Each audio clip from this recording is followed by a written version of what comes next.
Thank you for coming to my master's defense. And yeah, I'm Þorsteinn Krstinn Ingólfsson. I'm defending my master's in software engineering. And yeah, my community is Gerardo Renata, Helmut Neukirchen, and Matthias Bull. The external examiner will be Thomas Welles. So a little bit about me. I have a bachelor in mechanical engineering and computer science. So the idea for the project in general came from Gerardo and Teddy Gislason. And the more practical part with the VRP came from Teddy, and the more theoretical part with the research came from Gerardo. Yeah, I'm studying Masters in Software Engineering, which I'll be presenting now. So the motivation for the research is that there's an increasing cyber threat in the world in general. And Iceland really needs to strengthen its defenses because Iceland isn't doing well. So according to the International Telecommunication Union, we have poor software quality, we have poor cybersecurity marketplaces, and yeah, responsible disclosures, we aren't doing very well. So I focused on these three aspects in my thesis. So yeah, it's not enough to fix software that is going onto the market, new software. That's really important. I would say that's more important. But if we don't fix what is already there, it's just full of holes. So we need to fix these. And one of the ways we can fix this is with vulnerability reporting programs. If we don't know what is broken by getting people to tell us, then we can't fix it. And with penetration testing and system scanning, that's also another method of doing so. And that's the base. Everything should be penetration tested. So my research questions were, what is the state of VRP in Iceland? That's vulnerability reporting program in Iceland. What barriers affect the use of vulnerability reporting programs in Iceland? And how commonly are penetration testing and system scanning used in Iceland? So the background, penetration and system scanning. So penetration testing, what is penetration testing? It is trying to get into software systems by getting through the defenses, penetrating it. And system scanning is scanning software for known vulnerabilities. I'm just using a product that is there on my laptop and I can just see all known vulnerabilities. Very simple and cheap. Everybody should do this, every company. Bug bounty programs and vulnerability reporting programs.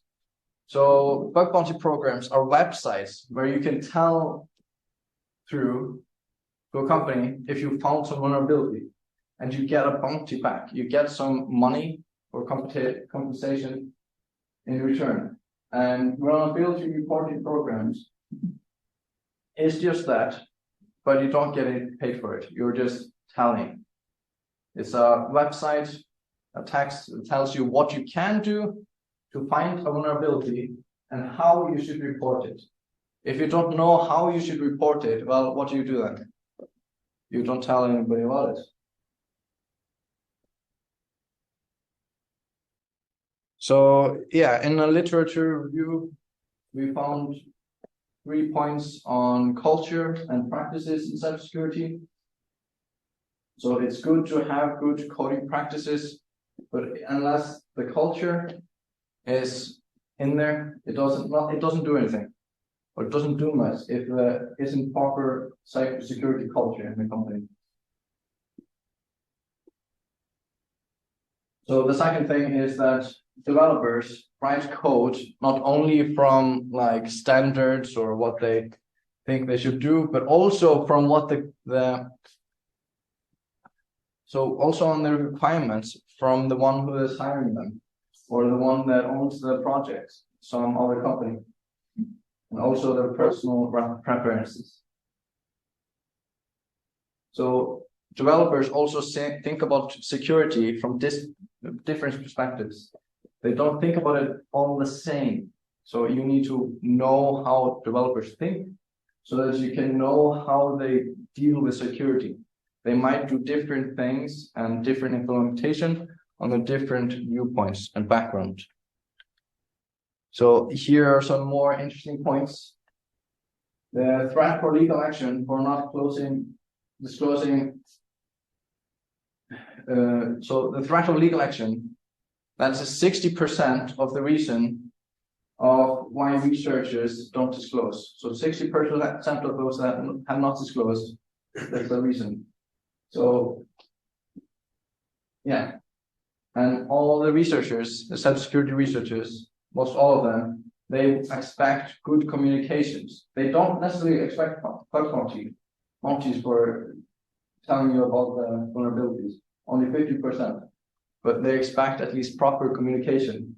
So if you don't tell them or communicate with the researchers properly, then they won't be happy. If you just leave them out in cold, then they won't be very happy with you.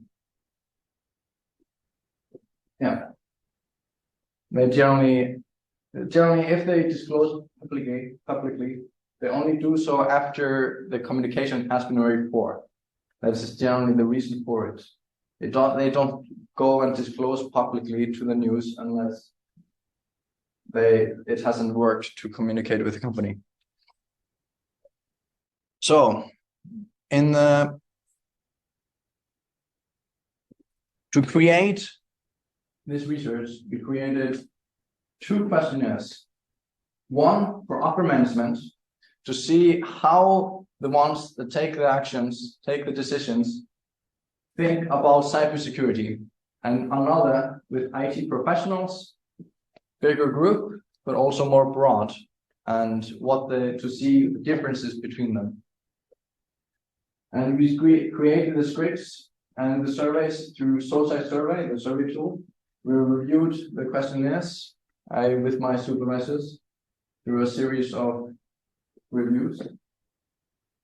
And we had interviews as part of the first questionnaire. After the first questionnaire, the first study, we had interviews to ask further questions of the participants. We had 3 participants that had interviews with us. And we used Facebook, LinkedIn, and personal networks of me and the supervisors to advertise the questionnaires.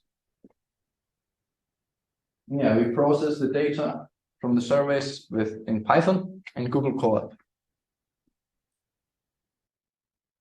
So, the demographics. So, who are the participants? So, the organization size and main focus were very similar. There wasn't anything interesting there. It was about pretty general distribution. But the main difference was in the role of the participants. So here we can see in study 1, the 31 participants, that it was mostly upper management, as we had tried to aim at. And 1 security professional and 2 programmers. And all of us, in the second study, it was mostly just IT professionals. Developers, by far the biggest, project managers, and security professionals. So let's go into the results. So there were barriers for reporters, those that tell you what vulnerabilities they are. They find vulnerabilities and tell you about them. They report them. So one of the things was that very few companies have a proper channel to report through. We can see that through that almost no company has a vulnerability reporting program. If they don't have a program, it's not very likely that they have a proper way to communicate vulnerability. The other one is that there is a threat of legal action if you report vulnerabilities. And it was about 20% here, but there was actually higher in the later one, in the second study.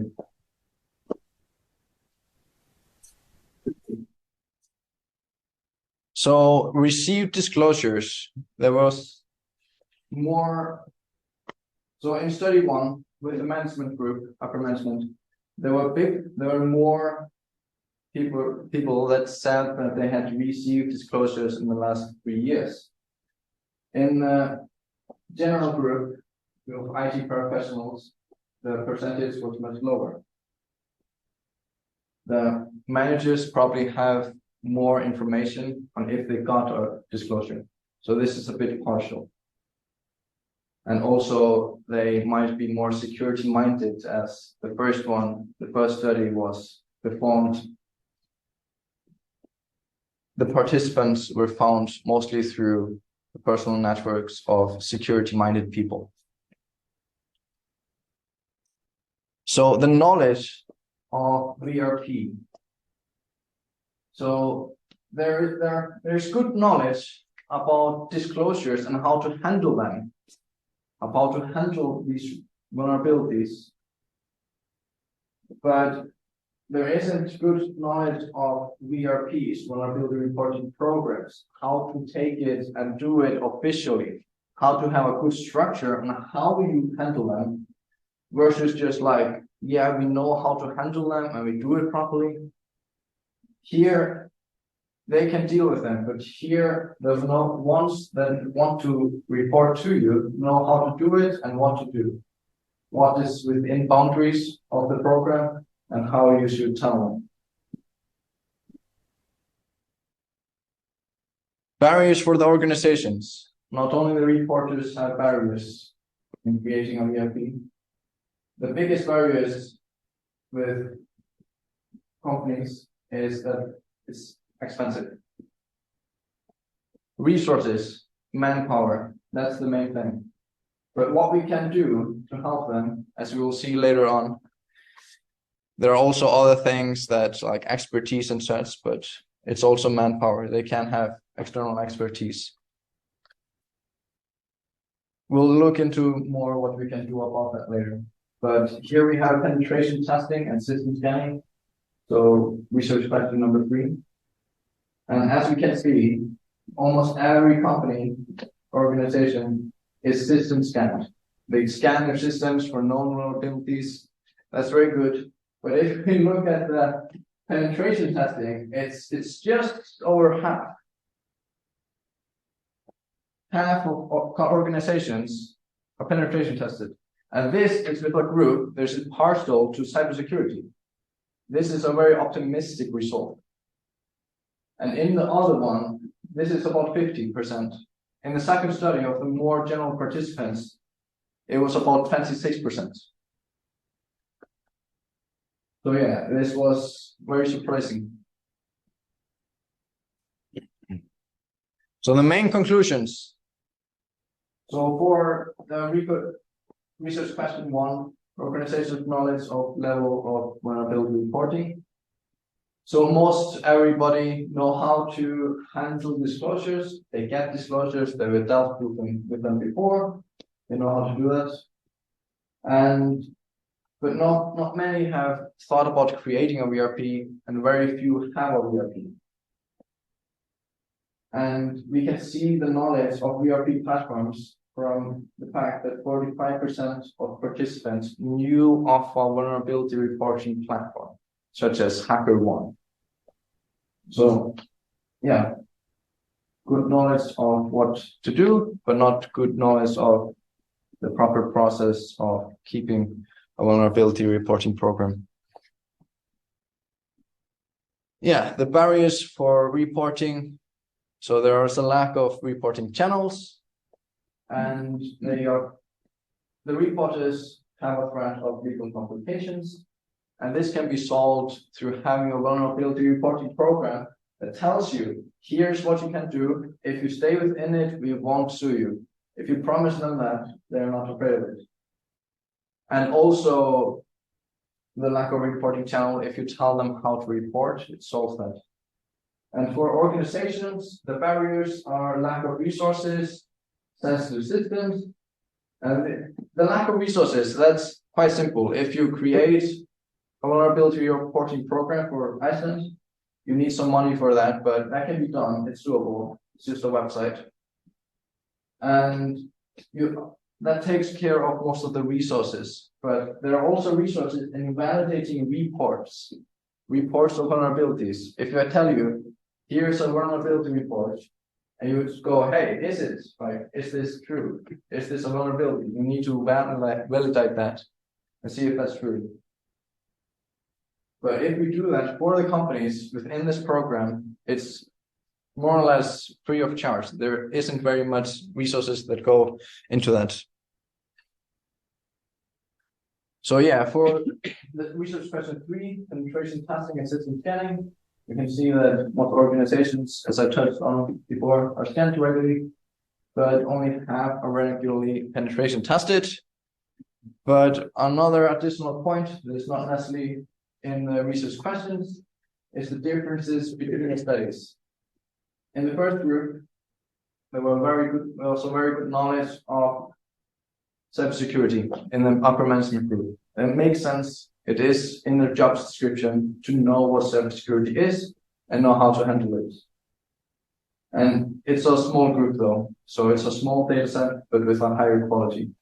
In the second one, in the IT professionals, they didn't answer as often with clear answers. There was a lot of, I don't know, I'm not sure, I don't want to answer.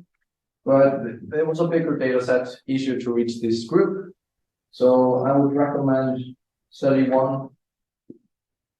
So the group there, upper management and management in general, for more detailed questionnaires, more specialized ones. But the second group for the more general culture, cybersecurity culture, or simpler things, you need to narrate it a bit, depending on the group that you're trying to ask questions. So the limitations, as I touched upon, is a small data set. It's a small data set in study 1 especially, but it is of a high quality. The answers were very good, but it would have been good to have more answers, but there are not a lot of upper management in Iceland. It's a small country. The selection of participants was partial in study 1 with cybersecurity professionals, as we use social networks of cybersecurity-minded persons, such as the supervisors of this project. And lessons learned is usage of terms clearly from the beginning. There was some terms in the questionnaire that could have been worded more clearly and used in a standardized way from the beginning compared to in the thesis. And having the research questions in mind while writing the questionnaire would have been very good. It was partially done, but it could have been more focused. The questionnaire, especially the first one, was very long. The second one was much shorter, but it still could have been better. And yeah, tailor the questions, as I said, to the target audience and tailor it to their knowledge level. You need to ask them about something that they know, otherwise you won't get good quality data. So, to summarize it, study 1 goes into upper management and cybersecurity professionals, 31 data points and an interview. Study 2, IT professionals, and 59 data points. And for the first research question, what is the state of vulnerability reporting in Iceland? It's at the level of knowledge of ERPs and bug bounty programs is low. So yeah, that could be better. But the general knowledge on what to do with vulnerabilities, what to do with reports and disclosure, that's pretty good. The culture is good, but vulnerability reporting programs are pretty new and need to be better known for use if it's going to be used. So the barriers that affect the use of ERP is the low knowledge level, the resource extensivity and sensitive systems, and the reporting channels and legal risks. So yeah, there is good scanning for penetration testing, as I touched upon earlier. So further research that can be done around this publication, around the thesis, is publications, for example, about more statistics from the data. So processing the data more, for example, from the demographics between the groups and within the groups. Yeah, and making a publication on the law in Iceland for VRP from the cybersecurity perspective and about cybersecurity law in general. And yeah, how a nationwide program can be created and recommendations on how to do so. Further research on cybersecurity culture can be made. Then, of course, also with the more general group of IT professionals would be recommended. Further research into penetration testing and system scanning would be very interesting. Also testing and researching the differences in how the organizations of the government do things with penetration testing and system scanning and how it is in the corporate culture. Also, I think having critical infrastructure, looking into that, how the penetration test and system scan there would be of interest. Yeah, and for sensitive systems, this is something I was starting to talk about, but decided to wait with. So it's hard in sensitive systems to use a bug bounty or vulnerability reporting program, because if it has really sensitive data, or you're afraid that something is going to break if somebody looks at it, then you don't really want people to put a lot of attention to it. But something you can do if you have a sensitive system, you can get a group of trusted individuals. Yeah, go on. Yeah, you can get a group of trusted individuals to hack your system, to penetration test it through a bug bounty. If it's penetration testing a bug bounty, it's a little bit mixed. It's called a private bug bounty, but it is more like private penetration testing with an invite. But if you have very sensitive data, you of course need to replicate the system and create artificial data so that you can actually test it.